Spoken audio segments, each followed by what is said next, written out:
کے رسول نے محسوس کیا اور فرمایا بیٹی تمہارے چہرے پہ رنگ آ گیا۔ میں نے کہا عمران کی بیٹی مریم سب سے پہلے عورتوں میں جنت میں جائے گی جو ماں ہے عیسیٰ علیہ السلام کی۔ تو سیدہ نے کہا بابا میں نے تو یہ سوچا تھا کہ جب مردوں میں آپ نے سب سے پہلے جنت میں جانے کے لیے اپنا نام لیا تو میں عورتوں میں پوچھوں گی تو آپ میرا نام لیں گے، لیکن آپ نے میرا نام نہیں لیا، آپ نے میرا نام نہیں لیا، آپ نے مریم کا نام لیا، اسی لیے رنگ آ گیا۔ لیکن اللہ اکبر، چہرے کے رنگ دیکھ کے، محفلیں دیکھ کے، معاملات دیکھ کے لوگوں کی بولیاں بدلتی ہے۔ یہ زبان ماں اوہا سے نکلے ہوئے الفاظ تھے، یہ بدل نہیں سکتے تھے، لیکن سیدہ کو خوش بھی کیا، کس شان سے کیا۔ فرمایا بیٹی ہوگا تو وہی جو ہم نے کہہ دیا ہے، ہوگا وہی جو ہم نے کہہ دیا ہے، مگر شکل اس کی یہ ہوگی جس سواری پر تم بیٹھی ہوئی ہوگی، اس کی نکیل مریم بنت عمران کے ہاتھ میں ہوگی۔ وہ خادمہ بن کے آگے آگے جائے گی اور تو مخدومہ بن کے پیچھے پیچھے۔ نجابت پہ لاکھوں سلام، خون خیر الرسل سے ہیں جن کا خمیر، خون خیر الرسل سے ہیں جن کا خمیر، ان کی بے لوث طینت پہ لاکھوں سلام۔ سیدہ ظاہرہ طیبہ طاہرہ، سیدہ ظاہرہ طیبہ طاہرہ، جان احمد کی راحت پہ لاکھوں سلام۔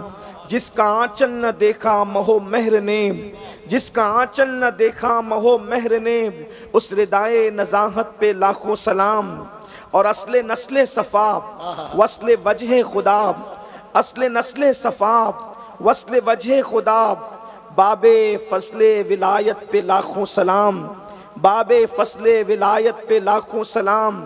وہ حسن مجتبیٰ سید الاسخیاء، راکب دوش عزت پہ لاکھوں سلام۔ وہ شہید بلا شاہ گلگوں قبا، بے کسے دشت غربت پہ لاکھوں سلام۔ آج کی یہ محفل روناہی کی سرزمین پر، جامعہ اسلامیہ روناہی کے بالکل قریب سے قریب تر، بلکہ اس کے آنگن میں ہم سب جشن بلکہ شان پنجتن پاک کے عنوان کو لے کر یہاں پر موجود ہے۔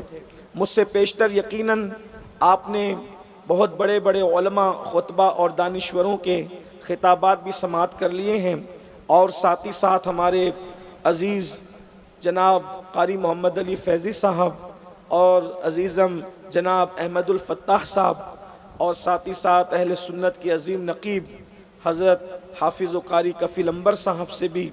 اور اخیر میں اب یہ اختتامی لمحات ہیں، وقت کافی زیادہ ہوا ہے اور عنوان بڑا وسیع ہے، شان پنجتن پاک، اس لیے کہ ان پنجتن میں ایک ہی شخصیت کی زندگی کو اگر بیان کی جائے تو لوگوں کی زندگیاں ختم ہو جائے، لیکن ان کی شان ختم نہیں ہو سکتی۔ ایک ہی ذات کو اگر بیان کیا جائے اور اس میں آپ نے پنجتن پاک 5 تن بیان کرنے ہیں، لیکن اللہ کی توفیق سے میں دعا کروں گا کہ اللہ رب العزت جو ہے وہ مجھے توفیق دے کہ میں آپ کے سامنے پنجتن پاک کی شان بیان کر سکوں، وقت میں برکت ہو۔ اسی مناسبت سے میں نے قرآن مقدس کی اس آیہ کریمہ سورۃ الاحزاب سے تلاوت کی ہے، جس کو اہل علم، اہل دانش، اہل عشق آیہ تطہیر کہتے ہیں، اور یہ خاصہ ہے اہل بیت نبوت کا کہ اللہ رب العزت نے ان کے لیے آیہ تطہیر بھی نازل فرمائی، ان کے لیے آیہ مودت بھی نازل فرمائی، اور ان کی محبت کو ہم پہ فرض کر دیا ہے۔ میرے پیارے آقا صلی اللہ علیہ وآلہ وسلم کے پیارے دیوانوں، یہ پنجتن کسے کہتے ہیں؟ پہلی بات تو آپ یاد رکھیں، اللہ اکبر، محبتوں کا معیار کیا ہے اور محبتوں کے اصول کیا ہے، اور پھر ساتھ یہ کہ جب تک محبتیں نہ ہو اس وقت تک کہ ایمان کا تصور نہیں ہو سکتا۔ اور جن کا ذکر لے کر ہم بیٹھے ہوئے ہیں یہ وہ لوگ ہیں جن کی محبت اصل ایمان ہے، جن کی محبت عین ایمان ہے، جن کی محبت دلوں کی زندگی ہے، جن کی محبت تقدیر کو سنوارنے کا ذریعہ ہے، جن کی محبت وہ ہے کہ اللہ کے رسول صلی اللہ علیہ وآلہ وسلم فرماتے ہیں، ترمذی شریف کی کی حدیث ہے، آقا ارشاد فرماتے ہیں کہ جو مجھ سے اور یہ سو رہا ہے اس سے اور فاطمہ سے، حسن و حسین سے، یعنی پنجتن سے محبت کرے گا، اللہ رب العزت جنت میں اس کو اس درجے میں رکھے گا جس درجے میں محمد رہوں گا۔ اندازہ فرمائیں جنت کے جس درجے میں مصطفیٰ جان رحمت ہوں گے، آقا فرماتے ہیں پنج تن سے محبت کرنے والے، مفہوم حدیث ہے پنج تن سے محبت کرنے والے۔ یہ پنج تن کون ہیں؟ ایک تن ہے محمد الرسول اللہ کا، ایک تن ہے علی مرتضیٰ کا، ایک تن ہے فاطمہ الزہرا کا، ایک تن ہے حسن مجتبیٰ کا، ایک تن ہے حسین شہید کربلا کا۔ جو ان سے محبت کرے گا آقا فرماتے ہیں کہ وہ جنت میں میرے ساتھ ہوگا، جنت میں میرے درجے میں ہوگا۔ اہل بیت سے محبت پر اگر کوئی اور صلہ نہ بھی دیا جاتا تو یہ کیا کم ہے کہ اللہ نے مصطفیٰ جان رحمت کا جنت میں پڑوس عطا فرمایا۔ سبحان اللہ، کتنی بڑی بات ہے، کتنا عظیم معاملہ ہے، ان کی شان کیا ہے۔ اس میں پہلا تن محمد الرسول اللہ کا، پہلی ذات مصطفیٰ جان رحمت صلی اللہ علیہ وآلہ وسلم کی۔ ہم اہل سنت کا عقیدہ یہ ہے، حضور جیسا نہ کوئی تھا، نہ ہے، نہ ہو سکتا ہے۔ حضور علیہ السلام کی شان کوئی کیا بیان کرے۔ میرے امام کہتے ہیں سرور کہوں کہ مالکو مولا کہوں تجھے، سرور کہوں کہ مالکو مولا کہوں تجھے، باغ خلیل کا گل زیبا کہوں تجھے۔ روناہی والوں اور گرد و نواز سے آنے والوں، میں ہر دو جملے پہ یہ نہیں کہہ سکتا کہ بولو سبحان اللہ، میں تو آپ کے عشق پہ چھوڑتا ہوں کہ آپ حضور کا ذکر سن کر بھی چپ رہتے یا بولتے ہیں۔ ارے یہ تو وہ ذکر ہے جس پر کنکر بھی بول پڑتے ہیں۔ ہاں لیکن آدھی رات ہو جائے تو سنی تھکتا نہیں ہے، آدھی رات ہو جائے اس لیے کہ یہ وہ ذکر ہے جو تھکن اتار دیتا ہے۔ اندازہ فرمائے، امام کہتے سرور کہوں کہ مالک و مولا کہوں تجھے، باغ خلیل کا گل زیبا کہوں تجھے، حرمہ نصیب ہوں تجھے امید کے کہوں، جانے مراد، مراد نہیں فرمایا جانے مراد۔ مراد اور جانے مراد میں فرق ہے، اور کتنا بڑا فرق ہے، زمین اور آسمان سے بھی بڑا۔ اس لیے کہ مراد اس کو کہتے ہیں، مراد اس کو کہتے ہیں جس کو انسان چاہتا ہے، اور جانے مراد اس کو کہتے ہیں کہ اس کے بغیر مراد مراد نہیں ہوتی۔ میرے امام کہتے ہیں جانے مراد ساری مرادوں کی جان ہے، اللہ اکبر، ساری مرادوں کی جان، جانے مراد۔ کانے تمنا کہوں تجھے، اللہ رے تیرے جسم منور کی تابشیں، اللہ رے تیرے جسم منور کی تابشیں، اے جانے جاں میں جانے تجلا کہوں تجھے۔ اور کہتے تیرے تو وصف عیب تناہی سے ہے بری، حیران ہوں میرے شاہ میں کیا کیا کہوں تجھے۔ اور کہہ لے گی سب کچھ ان کے ثنا خاں کی خاموشی، چپ ہو رہا یہ کہہ کے میں کیا کیا کہوں تجھے، لیکن رضا نے ختم سخن اس پہ کر دیا، خالق کا بندہ خلق کا آقا کہوں۔ نعرہ تکبیر۔ یہ وہ تن ہے، یہ وہ تن ہے تن مصطفیٰ۔ حسن کا عالم یہ ہے کہ ان جیسا نہ چشمے فلک نے دیکھا نہ پشت زمین نے دیکھا۔ ان کے حسن کے بارے میں کہا گیا، حضرت حسان کہتے ہیں کہ آپ جیسا کسی ماں کی گود میں آیا ہی نہیں، کسی ماں نے آپ جیسا جنم دیا نہیں۔ توجہ کرنا، اب میں پنجتن کی شان بیان کرنے لگا ہوں لیکن پہلے توجہ کرنا، حضور کی شان کیا ہے۔ پہلا تن حضور علیہ الصلوۃ والتسلیم۔ حسان کہتے ہیں وَأَحْسَنُ مِنْكَ لَمْ تَرَ قَطُّ عَيْنِي وَأَجْمَلُ مِنْكَ لَمْ تَلِدِ النِّسَاءُ خُلِقْتَ مُبَرَّأً مِنْ كُلِّ عَيْبٍ كَأَنَّكَ قَدْ خُلِقْتَ كَمَا تَشَاءُ۔ حضور آپ جیسا حسن والا میری آنکھوں نے دیکھا ہی نہیں، آپ جیسا حسن والا میری آنکھوں نے دیکھا ہی نہیں۔ آنکھیں کیا دیکھتی ہیں؟ آپ جیسا حسن والا پیدا ہی نہیں ہوا، آپ جیسا حسن والا پیدا ہی نہیں ہوا۔ حضور کا حسن ایسا تھا، صحابہ کہتے ہیں کہ اگر اللہ قرآن نازل نہ بھی کرتا تو حضور اتنے خوبصورت تھے کہ لوگ حضور کو دیکھ کر ہی مسلمان ہو جائیں۔ علامہ عبد الرحمن جامی کہتے ہیں آیات قرآن ابرویت، تفسیر قرآن گیسویت، روئے تو قرآن ما ایما توئی ایما توئی۔ اور میرے امام اس کو اردو کے پیکر میں یوں ڈھالتے، اللہ کی سرتاب قدم شان ہے، انسان نہیں انسان، وہ انسان ہے یہ۔ قرآن تو ایمان بتاتا ہے انہیں، ایمان یہ کہتا ہے میری جان ہے یہ۔ اندازہ فرمائے حضور کا حسن کیا تھا، ان جیسا کوئی ہے ہی نہیں۔ حسان بن ثابت کہتے ہیں یا رسول اللہ ہر عیب سے پاک۔ اگر آپ کی توجہ ہے تو غور کریں، یہ صحابی کا عقیدہ ہے، ہر عیب سے پاک اللہ نے آپ کو پیدا فرمایا، یعنی جو عیب ہو سکتے تھے وہ سارے عیبوں سے اللہ نے اپنے محبوب کو پاک کر دیا۔ اور آگے بڑھ کے یہ بھی کہوں، جتنی خوبیاں ہو سکتی تھی وہ ساری خوبی اللہ نے اپنے محبوب کو عطا فرمائی۔ حضور اکرم صلی اللہ علیہ وسلم کی شان ہر عیب سے پاک اور ہر خوبی کا جامع کون ہے؟ ذات رسالت ماں محمد الرسول اللہ کی ذات ہے۔ اور کہتے ہیں کأنک قد خلقت کما تشاء، گویا کہ صحابی رسول نعت بھی کہہ رہے ہیں لیکن احتیاط کا دامن کیا ہے؟ کہتے کأنک، گویا کہ آپ جیسا بننا چاہتے تھے، آپ جیسا بننا چاہتے تھے خدا نے آپ کو ویسے ہی بنایا۔ یہ حضور علیہ السلام کی شان، اس لیے حضور جیسا کوئی نہیں۔ حضور اکرم صلی اللہ علیہ وآلہ وسلم کی شان میں یہاں تک آیا، کوئی دنیا میں کتنا بھی خوبصورت ہو، کتنا بھی، تو اگر وہ مسواک نہ کرے تو اس کے منہ سے بدبو آتی ہے، اگر نہ نہائے تو اس کے پسینے سے بدبو آتی ہے۔ لیکن یہ میرے نبی کی شان ہے کہ حضور کے پسینے سے خوشبو آتی اور اتنی آتی کہ اگر دلہن کو ملے تو دلہن مہکتی ہے اور دلہن مل لے تو اس کا پورا خاندان مہکتا ہے۔ یہ حضور علیہ السلام کا حسن ہے۔ اور پسینہ بھی اللہ کے رسول علیہ السلام کو بے ترتیب نہیں نکلتا تھا، جیسے کہ کتنا بھی خوبصورت آدمی پسینے میں شرابور ہو تو بے ترتیب پسینہ نکلتا ہے، کبھی ادھر سے کبھی ادھر سے۔ صحابہ کہتے ہیں حضور کو پسینہ بھی نکلتا تھا تو پیشانی پر ایسے جمتا تھا جیسے کسی نے چاندی کی پلیٹ پر سونی کے موتے تاک دیے۔ یہ حضور علیہ السلام کی شان ہے، اللہ کے رسول علیہ السلام۔ اب اندازہ فرمائیں، غور کریں، اب آگے بڑھتے ہیں۔ حضور جیسا کوئی نہیں، حضور جیسا اگر بول دے تو مجھے لگے گا کہ آپ نہیں تھکے ہیں۔ اب مجھے بات آگے بڑھانی ہے ورنہ 10 منٹ کافی ہے گفتگو کے لیے، 10 منٹ تھکے ہوئوں کو تھکانا یہ ظلم ہے، لیکن اگر آپ نہیں تھکے ہیں تو مجھے بات آگے بڑھانی، تھک گئے تو بات پوری ہو گئی۔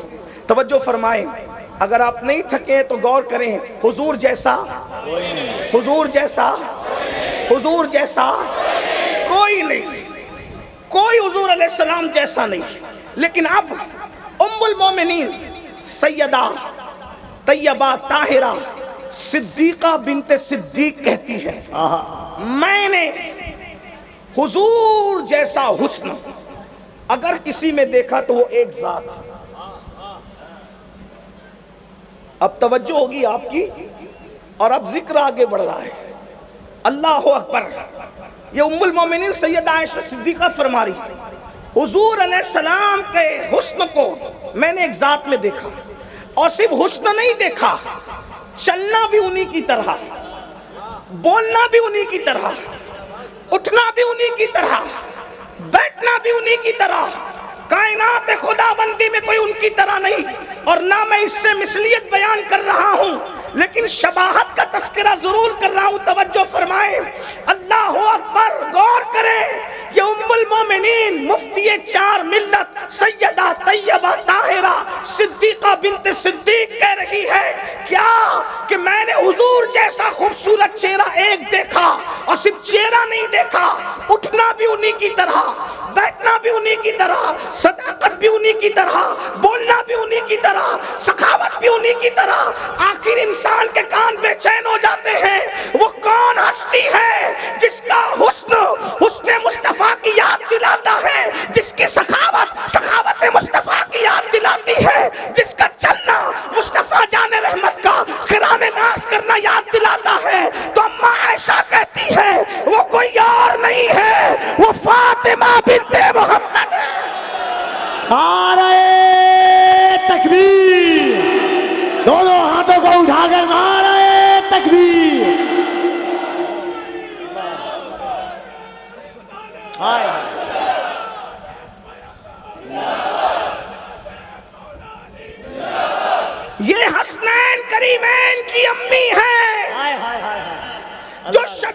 مصطفیٰ ہے، ہائے ہائے شکل میں، اللہ اللہ شکل میں، سخا و جود میں، شکل میں، سخا و جود میں باپ کی شبیہ ہے فاطمہ، ہائے ہائے ہائے شکل میں، سخا و جود میں باپ کی کون فاطمہ الزہرا؟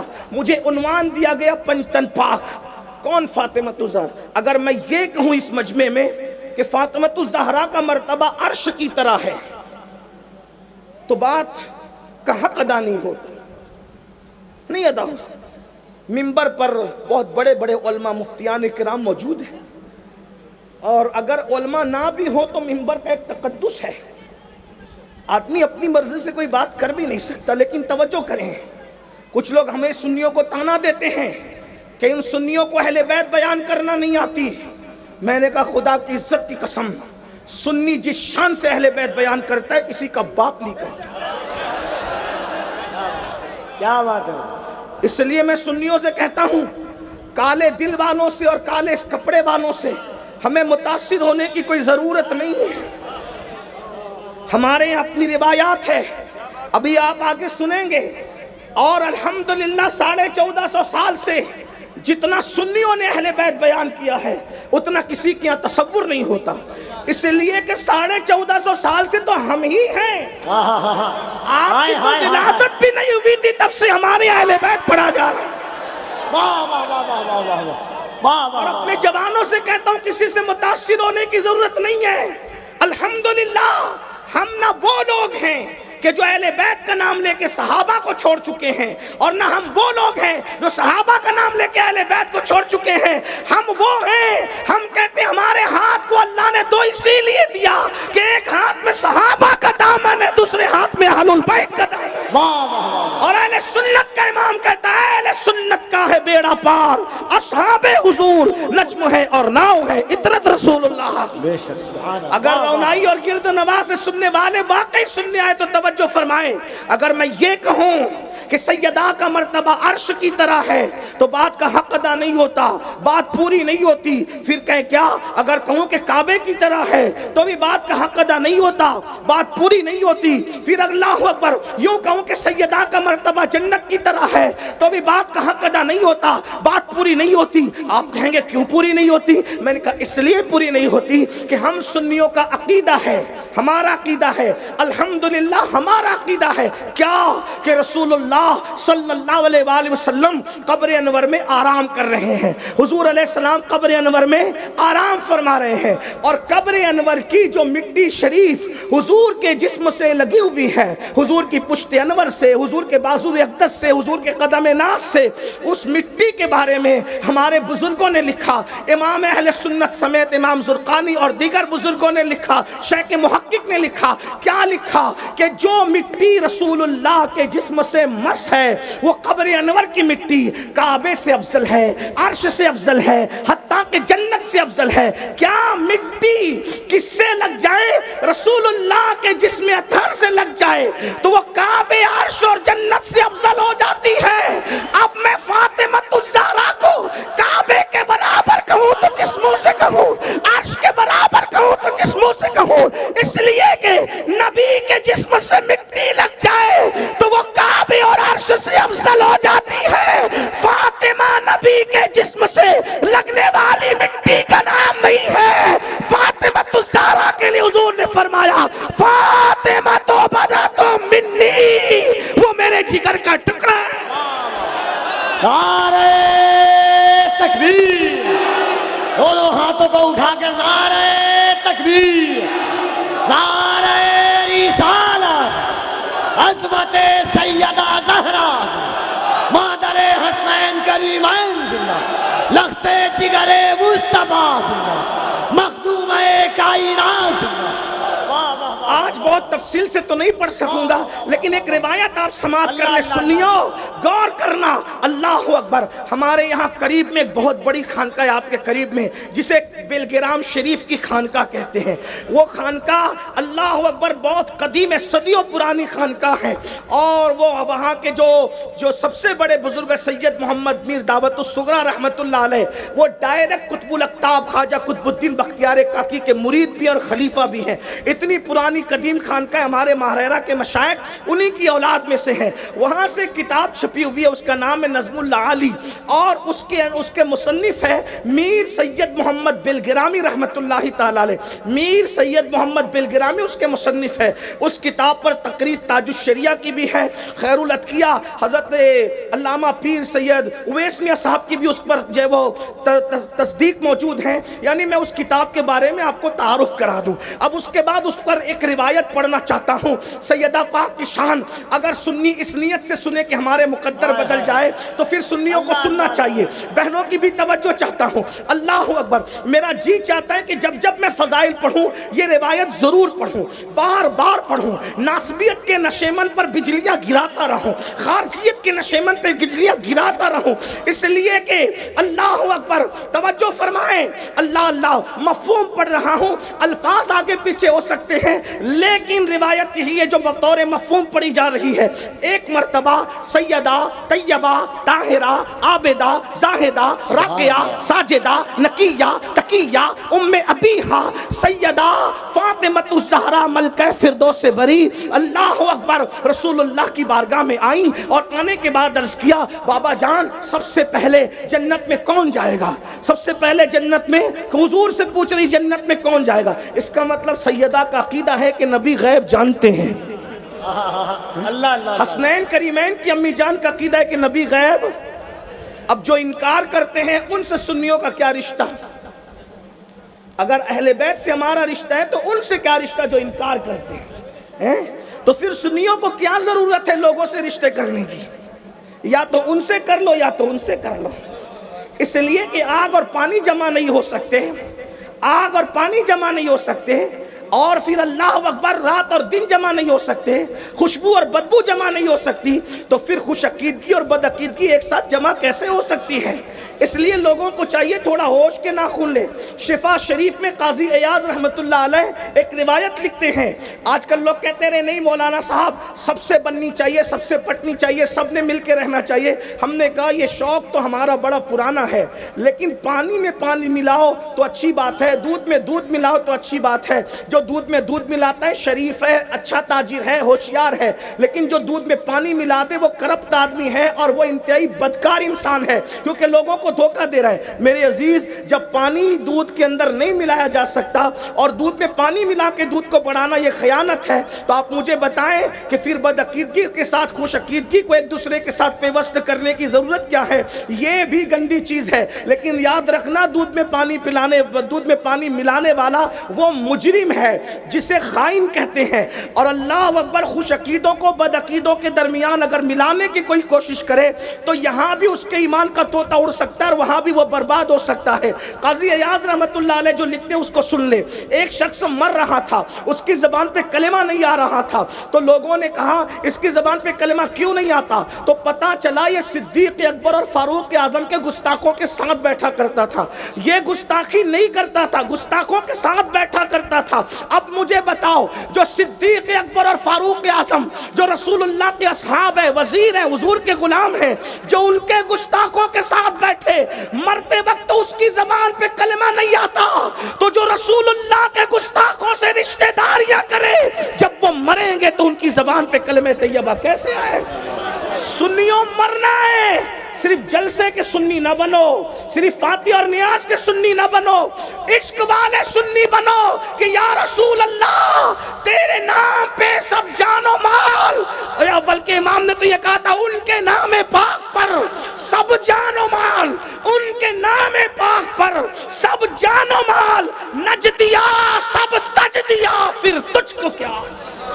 ان کے نام پہ سب جان و مال، نج دیا سب تج دیا پھر تجھ کو کیا. جلدی جلدی چڑھتے ہیں لوگ، کہتے ہیں مسلک کی بات نہ کرو. میں نے کہا مسلک کی سب سے پہلی لڑائی جس نے لڑی ہے وہ سیدنا صدیق اکبر ہے.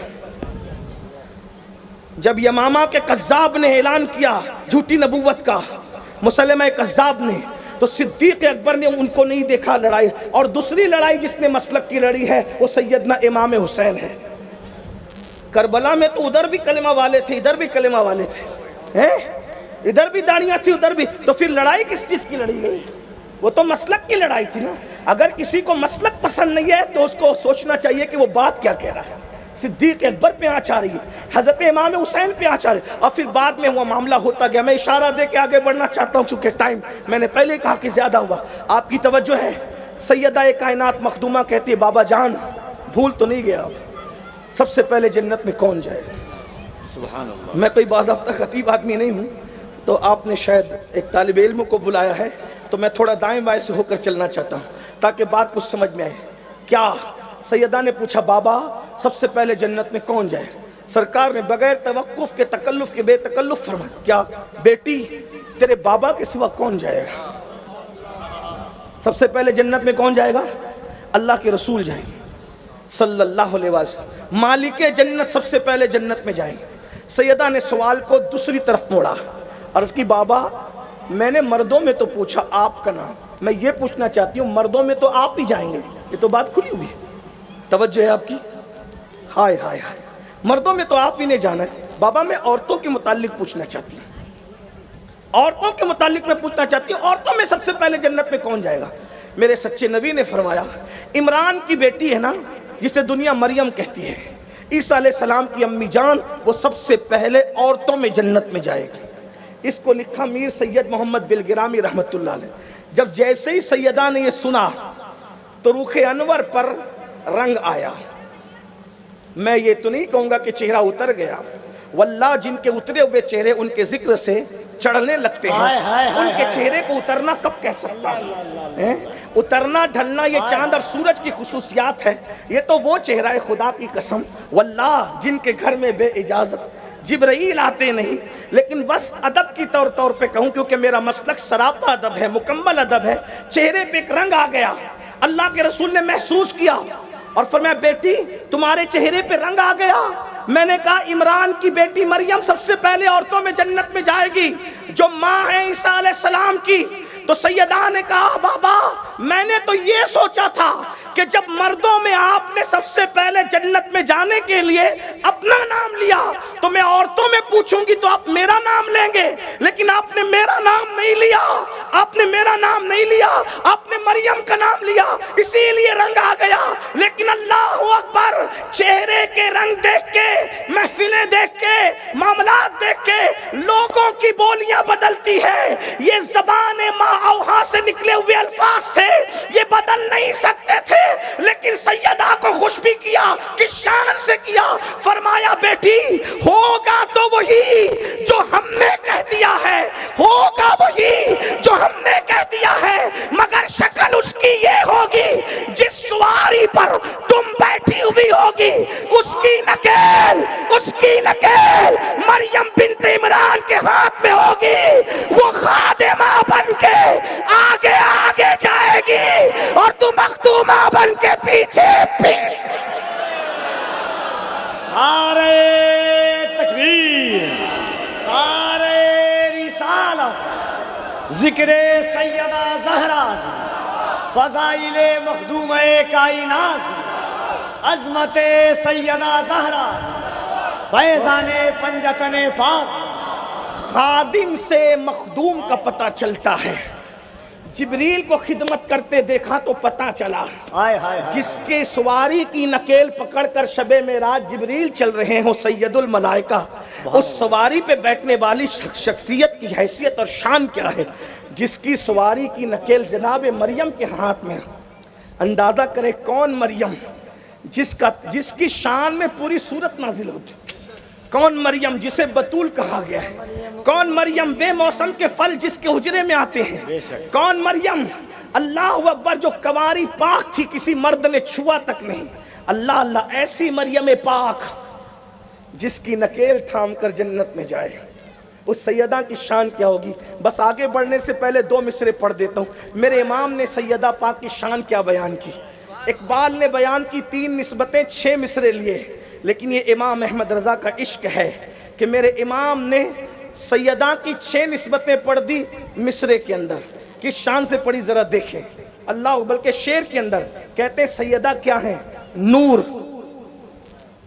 بنت نور, زوج نور, ام نور نور, یوں کہا کرتے ہیں سنی داستان اہل بیت. توجہ ہے, نور اور آپ کو اردو ادب، چونکہ ہم لوگ جب کبھی گجرات میں راجستھان میں تقریر کر کے یہ شعر پڑھتے ہیں، لوگ چپ رہتے ہیں، تو ہم لوگوں سے کہتے ہیں یار اگر ہم یہ شعر لکھنؤ یا اس کے آس پاس پڑھتے تو لوگ چپ نہ رہتے، لیکن لوگوں نے لکھنؤ کو بھی بدنام کر دیا، یعنی لکھنؤ رہ گیا لیکن لکھنؤ کی علمی صلاحیت کہاں گئی؟ کہیں ہجرت تو نہیں کر گئی؟ لوگ چپ کیوں ہیں اس پر؟ شعر سمجھیں، توجہ فرمائیں، سمجھ میں آیا تو میری جان کچھ بولنا بھی تو چاہیے نا۔ میں وہ کوئی شاعر آدمی تو نہیں کہ بولوں کہ بھائی سمجھ میں آئے تو بھی بولو، نہ سمجھ میں آئے تو بھی بولو، یہ تو خوشی کا سودا ہے۔ ارے یہ وہ آقا لوگ ہیں ان کے نام پہ بولو گے توجہ ایک نظر پڑ گئی سیدہ کی، اور دنیا میں بھی بیڑا پار ہے اور آخرت میں بھی بیڑا پار ہے۔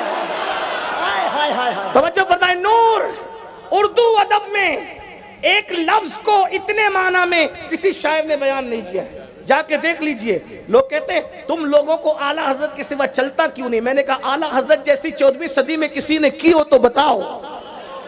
اور ایک بات یہ بھی کہوں، کالے کپڑے اور کالے دل والوں کی 700 سالہ 800 سالہ 900 سالہ فضائل اہل بیت پر کتاب ایک پڑھنے میں رکھیں، اور میرے امام عشق و محبت کی یہ 2 مصرے ایک پڑھنے میں رکھیں۔ کوئی میں غلو نہیں کر رہا ہوں، لیکن سنے کہتے ہیں نور، توجہ نور، آپ بھی کہہ دیں سیدہ کی توجہ کے لیے کرم کی نظر ہو جائے۔ نور سیدہ کیا ہے؟ نور ہے، نور بنت نور، نور کی بیٹی ہے، زوج نور، نور کی بیوی ہے، ام نور، نور ایک نور امام حسن ہے، ایک نور امام حسین ہے، اور پھر کہتے ہیں نور مطلق کی کنیز، جس خدا کی بندی ہے وہ خدا بھی اپنی شان یکتائی کے ساتھ نور ہے۔ سبحان اللہ۔ نور مطلق کی کنیز اللہ رے لمع نور کا، نور کی چمک کیا ہے؟ جب میں اس شعر کو پڑھتا ہوں تو مجھے اپنے بزرگ یاد آتے ہیں، میرے بزرگ اس لہجے میں پڑھا کرتے تھے۔ اگر آپ بھی میرے ساتھ مل کے پڑھیں، قاری محمد علی صاحب اور احمد الفتاح کی طرح میری آواز نہیں، لیکن جب میں یہ شعر پڑھتا ہوں تو وقی کی طرف توجہ کر کے اس طرف کی توجہ اس طرف کرنے کے لیے میں اس کو اپنے بزرگوں کے اندازے پڑھتا ہوں۔ آپ بھی پڑھیں گے میرے ساتھ، چلیں پڑھتے ہیں۔ امام نے کس شان سے کہا سب مل کے پڑھے، بچے بچے کو یاد ہو جائے۔ میرے امام کہتے ہیں نور بنتے نور زوجے نور ام نور، نور مل کے پڑھیں، سب مل کے شامل ہو کے پڑھیں سیدہ پاک کی توجہ اپنی طرف کرنے کے لیے۔ کیا؟ نور بنتے نور زوجے نور ام نور، نور نور بنتے نور زوجے نور ام نور، نور نور مطلق کی کنیز اللہ رے لمع نور کا، ایک سینے تک مشابہ ایک وہاں سے پاؤں تک، حسن سبتین ان کے جاموں میں ہے نیما نور کا، نتیجہ نکلتا ہے تیری نسل پاک میں ہے بچہ بچہ، مل کے تیری نسلیں، مل کے پڑھے تیری نسلیں، تیری نسلیں، تیری نسلیں پاک میں ہے بچہ بچہ نور کا، او تو ہے عین نور تیرا سب گھرانہ نور کا۔ یہ ہے اہل سنت کا عقیدہ۔ پھر اس کے بعد اسی سیدہ طیبہ طاہرہ فاطمۃ الزہرا کا نکاح جس کے ساتھ ہوا، وہ تیسری شخصیت ہے پنجتن میں مولائے کائنات سیدنا علی پاک کی۔ زیادہ نہیں پڑھتا، 2-3 بات پڑھتا ہوں، بات کو اختتام کی طرف جاتا ہوں۔ مولا کون ہے؟ علی مرتضیٰ، جن کی مولائیت کا اعلان رسول اللہ نے اس شان سے کیا، من کنت مولاہ فہذا علی مولا، جس کا میں محبوب ہوں اس کا علی محبوب ہے۔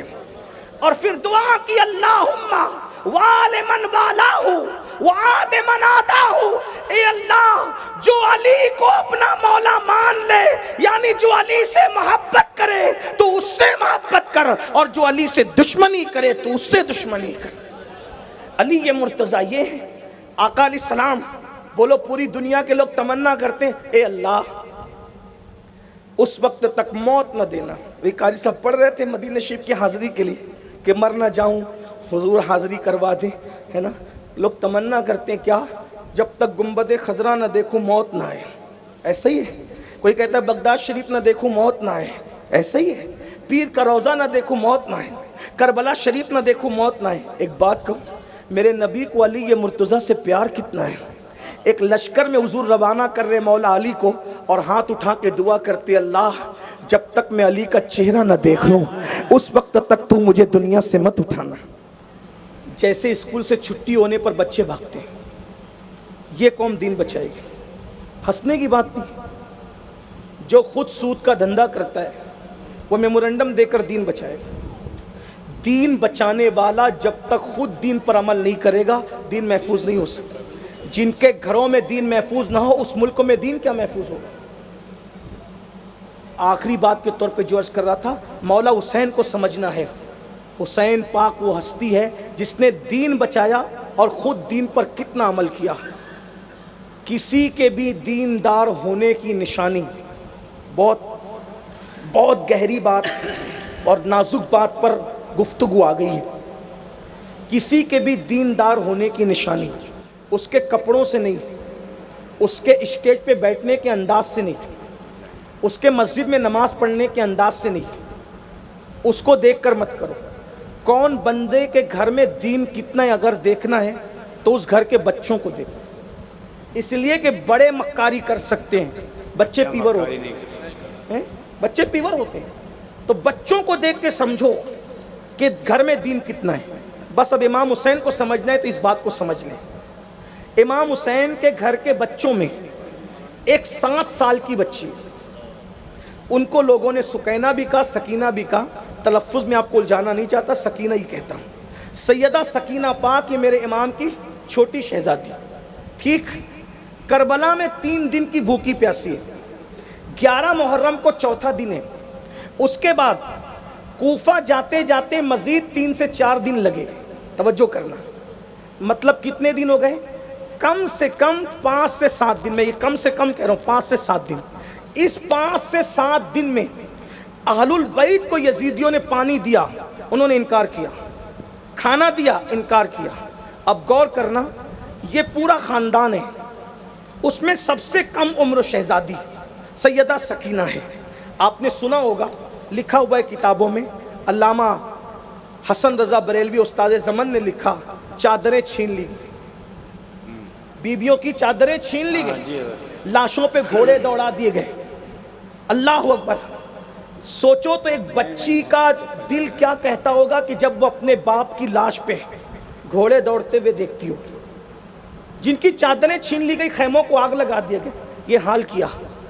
اور اس کے بعد بھوک اور پیاس، اور تاریخ میں بیان کیا گیا ہے کہ جب یہ لٹا ہوا خاندان نبوت کا قافلہ پہنچا کوفہ تو ایک دن پہلے اعلان کیا کہ کچھ لٹیرے تھے جو لوگوں کا مال لوٹتے تھے، ہم نے ان کے مردوں کو قتل کر دیا ہے اور ان کی بیوی اور بچوں کو قیدی بنا کے لا رہے، تماشا دیکھنے آؤ۔ یہ نہیں کہا نبی کے خاندان کے لوگوں کو لا رہے ہیں، جانتے تھے یہ کہیں گے تو ہنگامہ ہوگا، تو جھوٹ بولا کہ ہم لٹیروں کے بچوں کو اور بیویوں کو قیدی بنا کے لا رہے ہیں۔ عورتیں چھتوں پہ چڑھ گئی اور مرد رستوں میں بکھر گئے کہ ان معاذ اللہ لٹیروں کے گھر والوں کا تماشا تو دیکھیں۔ عورتیں چھتوں پہ تھی، مرد رستوں میں تھے، سیدانیوں کا، شہزادیوں کا لٹا پیٹا قافلہ، جن کے دوپٹوں کو کبھی اجنبی مردوں نے بھی نہیں دیکھا تھا۔ اونٹوں کی ننگی پیٹھ پہ ان کو بٹھایا گیا۔ سکینہ پاک کے کان میں جو بالیاں تھی وہ چھینی گئی اور کان کٹے ہوئے ہیں، خون، زخم تازہ ہے۔ حال یہ ہے، اللہ اکبر، جن کے گھر میں اجازت کے بغیر جبریل نہ آتے تھے ان کو بازار میں پھرایا جا رہا ہے، ان کو بازار میں۔ ایسے میں کچھ عورتیں کہتی ہے قیدیوں کو صدقہ دینے سے ثواب زیادہ ملتا ہے، دعائیں قیدیوں کی قبول ہوتی ہے۔ تو قیدی سمجھ کر، چونکہ بیویوں نے چہرے اپنے بالوں سے چھپا رکھے تھے، کچھ بیویاں جھک گئی تھی، سروں کو آگے بڑھوا دیا گیا تھا، ایسے میں کوفہ کی عورتیں امام حسین کے گھر میں دین کا تصور دیکھو اور پھر سوچو ہم کہاں ہیں، کتنی حسینیت کے ہم قریب اور کتنا دور ہے۔ اللہ اکبر۔ جب روٹیاں، کھجور، ٹکڑے، کھانے کی چیزیں عورتوں نے بڑھایا آگے، صدقہ صدقہ صدقہ، تو چند صدقے کی روٹیاں حضرت سکینہ کے دامن میں پڑ گئیں، اور سیدہ سکینہ اور سیدہ زینب کو ایک ساتھ باندھ کر اونٹ پہ ڈالا گیا تھا۔ تو جب سکینہ پاک کی گود میں روٹی کے ٹکڑے پڑے، کتنے دن ہو گئے تھے؟ 5 یا 7 دن بھوک کو۔ ہم لوگ اگر 14-16 گھنٹے کا روزہ رکھ لیں اور اذان میں تاخیر ہو تو ہاتھ سے تسبیح چھوٹ جاتی ہے، پانی کے شوق میں، شربت کے شوق میں۔ اور میں نے اکثر دیکھا ہے افطار کرتے وقت گرمیوں میں نہ باپ بیٹے کو دیکھتا ہے نہ بیٹا باپ کو دیکھتا ہے، سب کی توجہ کھانے پینے پہ ہوتی ہے۔ یعنی باپ بیٹے کو بھول جاتا ہے افطار کے وقت، بیٹا باپ کو بھول جاتا ہے۔ یہ کیفیت ہے شربت کے آگے، پانی کے آگے۔ یہ امام حسین کے گھر کی کیفیت ہے، جو سب سے ننھی شہزادی ہے۔ 5 یا 7 دن کی بھوک کے بعد جب روٹی دامن میں آئی تو پھپھی کے کان میں پوچھتی ہے، پھپھی اماں ہم تو آل محمد ہے نا، ہم تو اہل بیت ہے نا، ہم پہ صدقہ حرام ہے، تو کیا 5-7 دن بھوکے رہنے کے بعد صدقہ حلال ہو جاتا ہے؟ کیا یہ صدقے کی روٹی ہم آج کھا سکتے ہیں؟ پھپھی سے مسئلہ پوچھ رہی ہے، پھپھی سے۔ پھپھی کہتی ہے رخصت یہ ہے کہ کوئی کھانا چاہے تو کھا لے، لیکن راہ عزیمتوں کے مسافر کی منزل کچھ اور ہے۔ اور اس کے بعد گرجدار آواز میں کہا، اے کوفہ کی عورتوں، ہم آل نبی ہے، ہم پہ صدقہ حرام ہے، ہمیں صدقہ نہ دو۔ اور پھر وہ روٹیاں جہاں سے آئی تھی اسی طرف اچھال دی گئی۔ سیدہ سکینہ نے بھی اس کو ہاتھ نہیں لگایا، سیدہ زینب نے بھی ہاتھ نہیں لگایا۔ ایک جملہ پوچھتا ہوں، صدقہ تو صرف نبی کی اولاد پہ حرام ہے، توجہ، صدقہ تو صرف نبی کی اولاد پہ حرام ہے، ٹھیک، صدقہ تو آل نبی پہ حرام ہے، لیکن صدقہ ناپاک نہیں ہے۔ صدقہ تو پاک ہے، ناپاک نہیں ہے، پاک ہے، دوسرے کھا سکتے ہیں، دوسرے کھا سکتے ہیں، نفلی صدقہ ہے، کوئی بھی کھا سکتا، آل نبی کے سوا کوئی بھی کھا سکتا، پاک ہے، پاک ہے، صرف آل نبی پہ حرام ہے۔ 5-7 دن کی بھوک کے بعد سکینہ نے وہ صدقہ نہیں کھایا۔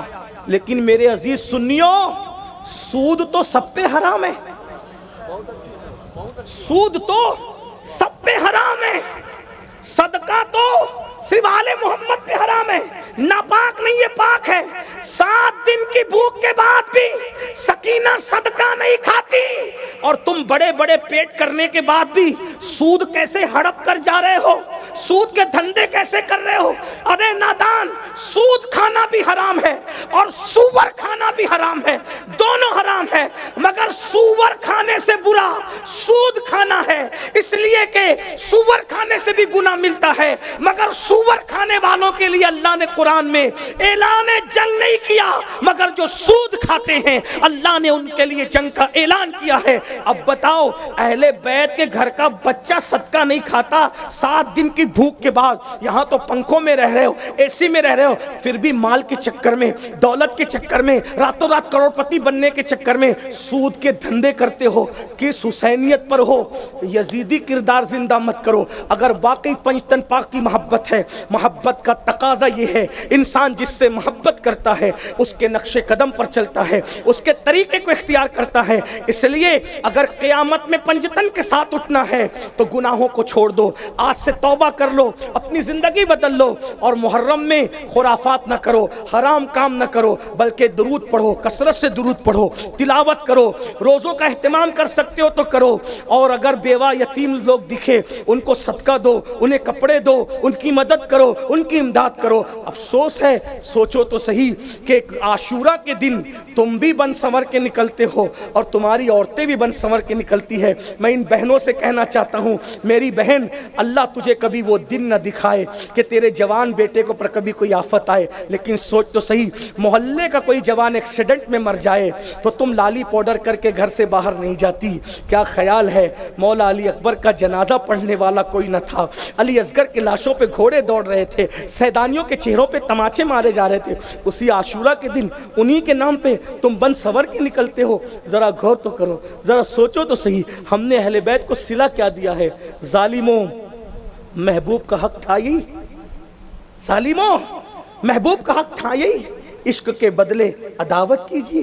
نہیں، ہرگز نہیں۔ آپ عداوت تو نہیں کرتے، لیکن کم سے کم ظالم عداوت کرنے والوں کے طریق پہ نہ چلو۔ عاشورہ کا دن عبادت میں گزارو، عورتیں باہر نہ نکلیں، عورتیں یہ طے کر لیں میں پردے کی پابند رہوں گی، نوجوان طے کرے اے میرے امام آپ نے جس دین کو بچانے کے لیے پورا گھر لٹا دیا، آج کے بعد فلمیں نہیں دیکھوں گا، گانے نہیں سنوں گا، حرام کام نہیں کروں گا، چہرے پہ داڑھی رکھوں گا، داڑھی نہیں منڈاؤں گا، انشاءاللہ اگر یہ کیا تو دیکھنا امام سے آپ کا رشتہ جڑ جائے گا، یہاں تڑپو گے وہاں خبر ہوگی، امام کے فیضان سے مالا مال ہوں گے۔ اللہ سے دعا ہے اللہ مجھے اور آپ سب کو احترام اصحاب کے ساتھ اہل بیت کی سچی محبت نصیب فرمائے۔ گفتگو کے درمیان اگر کوئی غلطی ہو تو اللہ تعالیٰ معاف کرے۔ استغفر اللہ ربی من کل ذنب واتوب الیہ وما علینا الا البلاغ۔ السلام علیکم ورحمۃ اللہ وبرکاتہ۔